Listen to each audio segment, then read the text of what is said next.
Hello दोस्तों, स्वागत है आपका बालाजी टेक गुरु में। आज हम सीखने वाले हैं एमएस वर्ड के अंदर लेआउट टैब के बारे में। लेआउट टैब में क्या होता है कि जो पेज का पूरा सेटअप होता है वो पेज लेआउट के अंदर होता है। अब सबसे पहले ऑप्शन पढ़ेंगे मार्जिन के बारे में। मार्जिन क्या होता है कि जो पेज के आसपास जो जगह जो होती है, जो छुटी हुई होती है, जो कि हमें प्रिंट करने में मदद करती है। क्या होता है कि जब हम डाटा लिखते हैं तो एक मार्जिन एरिया को छोड़ के लिखते हैं, क्योंकि जब हम प्रिंट करें तो वो आपका प्रिंट में डाटा ना कटे, इसलिए हम क्या होते हैं मार्जिन को रखते हैं। अब मार्जिन अलग अलग प्रकार की होती है, जैसे नैरो नैरो में क्या होता है बहुत कम मार्जिन होती है, मतलब ये आसपास की जगह जो डाटा को लिखने के बाद छूटती है जगह वो बहुत कम होती है।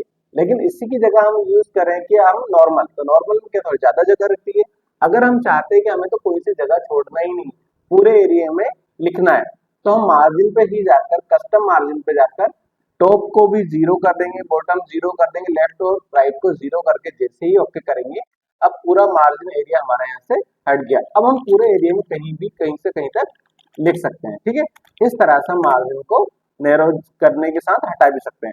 अगर हमें इससे हटाना डिलीट किया, देन हमें उससे नॉर्मल करना, तो मार्जिन जाकर वापस हम नॉर्मल कर सकते हैं। ये था हमारा मार्जिन। अब आगे आ जाते हैं ओरिएंटेशन। ओरिएंटेशन क्या होता है, जैसे हम किसी पेज को प्रिंट करते हैं, तो अगर पेज को हम सीधी तरीके से प्रिंट करते हैं उसे हम पोर्ट्रेट कहते हैं, और अगर उसको हमें टेढ़े में प्रिंट करना हो तो उसे हम लैंडस्केप कहते हैं। ठीक है, इस टाइप से आपको इस पर लोगो भी दिख रहा होगा। फिर आ जाता है हमारा साइज। साइज वाले ऑप्शन पे हम जैसे ही क्लिक करेंगे तो अलग अलग साइज में आपको पेज के साइज मिलेंगे, जैसे लेटर साइज हो गया, लीगल साइज हो गया, A4 साइज हो गया, A5 साइज हो गया, A6, ये सारे पेज साइज होते हैं। लेकिन अधिकतर हम एमएस वर्ड में जो यूज करते हैं वो हमारा लेटर साइज और A4 साइज अधिकतर यूज करते हैं। इस टाइप से हम क्या होते हैं पेज का साइज भी चेंज कर सकते हैं। फिर आ जाते हैं हम कॉलम के ऊपर। जैसे कभी कभी हमें एक एग्जाम पेपर बनाना है, तो जो डाटा बनाना हो जिसमें हमें एक ही पेज को दो पेज में कन्वर्ट करना हो, तो हम कॉलम में जाकर 1 की जगह 2 सिलेक्ट कर लेंगे।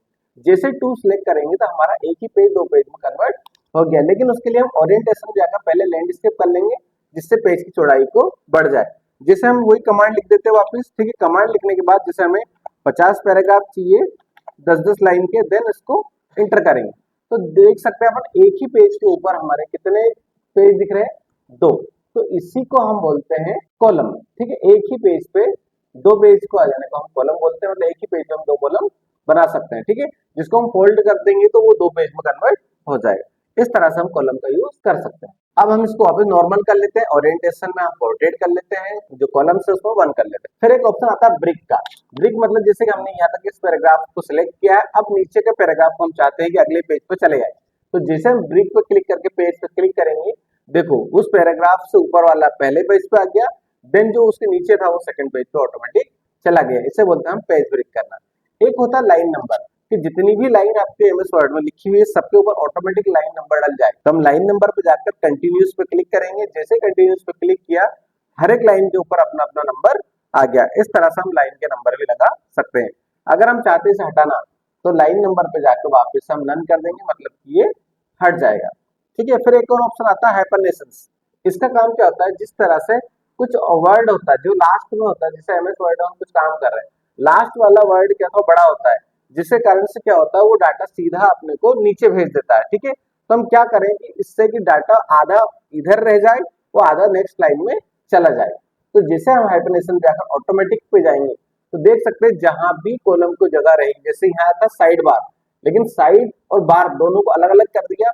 अगर नॉर्मली अगर हम हाइपरनेशन को बंद कर देते हैं, जैसे नन कर दिया, तो ये क्या हो गया पूरा साइड बार यहाँ पर नीचे दे दिया। लेकिन अगर हाइपरनेशन पे जाकर हम ऑटोमेटिक कर देते हैं तो साइड ऊपर दे दिया और माइनस का एरो लगा दिया, देन कहाँ बार को कहाँ भेज दिया, नीचे। इस तरह से जब भी आपके पैराग्राफ में कुछ वर्ड बड़ा होगा जो लास्ट में है, तो उसको आधा एक साइड रख के आधा को अगली लाइन में भेज देगा। वो होता है हमारा हाइपरनेशन की मदद से। अब हम पढ़ेंगे पैराग्राफ के बारे में। पैराग्राफ को कैसे समझेंगे हम, जिस तरह से हमारे पास है पैराग्राफ लिखा, लेकिन हम चाहते हैं पैराग्राफ में स्टार्टिंग का कुछ पॉइंट जगह हमें खाली छोड़ना है, तो हम इस पैराग्राफ को पर्टिकुलर को सिलेक्ट करेंगे, देन लेफ्ट वाले ऑप्शन पे जाकर हम इसको यहाँ से इंक्रीज करेंगे। तो देख सकते हैं कि जो एरिया यहाँ का जो आपका था वो ब्लैंक हो गया, और भी बढ़ाना हो तो पैराग्राफ आगे जाता जाएगा और जो हमारे लेफ्ट हैंड साइड पे यहाँ पर जगह बन जाएगी। अगर हम चाहते हैं इसको नॉर्मल रखना, तो यहाँ से वापस हम सिलेक्ट करेंगे, देन यहाँ से इसको नॉर्मल कर लेंगे। ठीक है, जैसे यहाँ नॉर्मल करेंगे हम, जैसे देख सकते हैं हम 0 हो गया तो नॉर्मल हो गया। अब चाहते हैं हम राइट हैंड साइड में जगह चाहिए, तो राइट हैंड साइड में जगह चाहिए, तो राइट हैंड साइड वाले ऑप्शन पे जाकर इसको इंक्रीज करेंगे तो राइट हैंड साइड जगह बन जाएगी।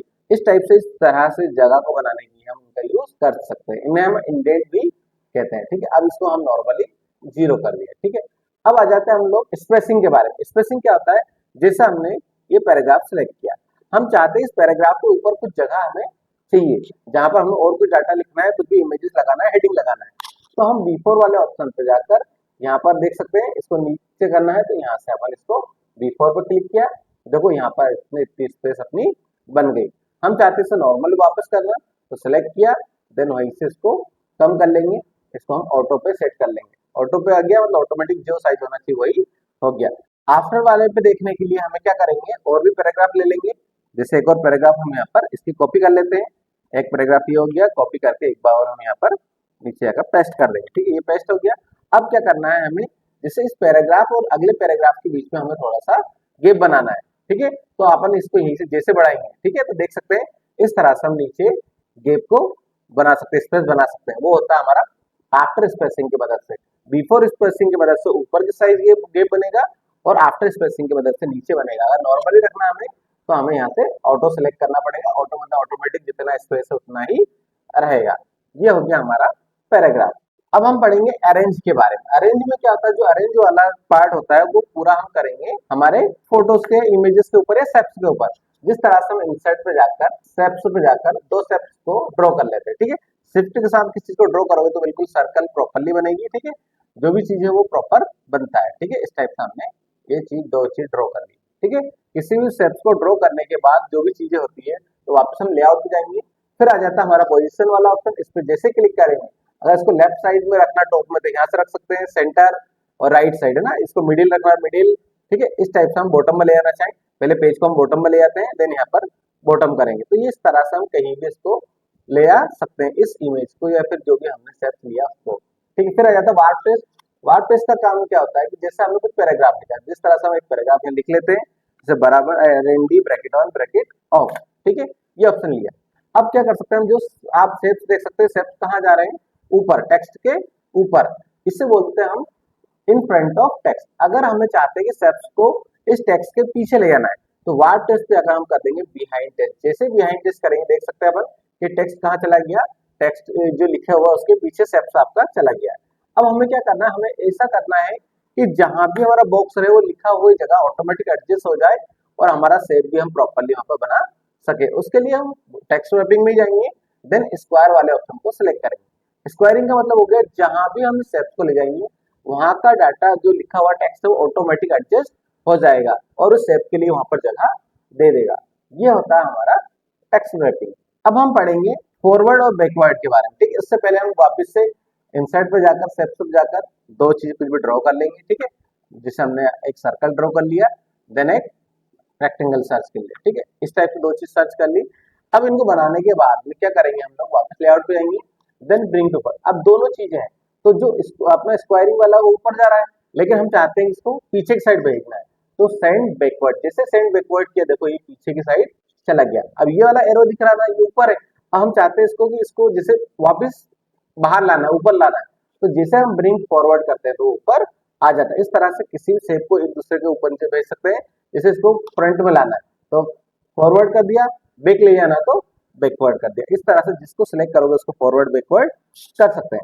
फिर आ जाता है कि जैसे हम दो है, ये दो शेप्स है लेकिन ये दोनों दिखे, लेकिन हमें जो चाहिए उसको हम यूज कर सके। इसके लिए जाएंगे हम सिलेक्ट पेन में, जैसे सिलेक्शन पेन में क्लिक करेंगे तो यहाँ पर अपने को ऑप्शन दिख जाएंगे। तो हम जैसे यहाँ पर जाएंगे तो सिलेक्ट शो ऑल के वाला ऑप्शन दिख रहा है, दोनों ऑप्शन दिख रहे हैं। हम जिसको भी चाहे ऐसा हाइड कर सकते हैं और वापस से ला सकते हैं। जैसे इसको हाइड करना है वापस ला सकते हैं, दोनों को हाइड करना है दोनों को हाइड कर सकते हैं, दोनों को शो करना है तो दोनों को शो कर सकते हैं। इस टाइप से हम हाइड और शो भी कर सकते हैं। अब आ जाता है हमारा अलाइन वाला।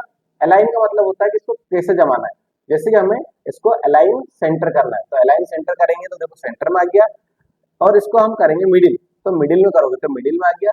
इस तरह से हम इसको कहीं भी एडजस्ट कर सकते हैं। ठीक है, जैसे हम लोगों को कहाँ ले जाना है, लेफ्ट में तो लेफ्ट चला गया, राइट ले जाना है तो राइट हो गया, सेंटर करना है तो सेंटर हो गया, टॉप में ले जाना है तो टॉप हो गया, मिडिल में चाहिए तो मिडिल कर लेंगे और बॉटम में चाहिए तो बॉटम कर लेंगे। ठीक है, इस तरह से हम इसको कहीं भी एडजस्ट कर सकते हैं। हम चाहिए सेंटर करना है देन टॉप करना है तो ये आ गया।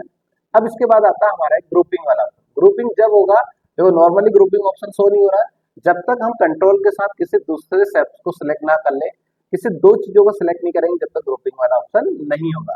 चलो, क्योंकि ग्रुपिंग का मतलब होता है दो चीज की एक चीज बनाना। जैसे हम अब दोनों चीजों को सिलेक्ट कर लिया, देन ग्रुप पे जाकर हम क्लिक कर देंगे और देन ग्रुप कर देंगे।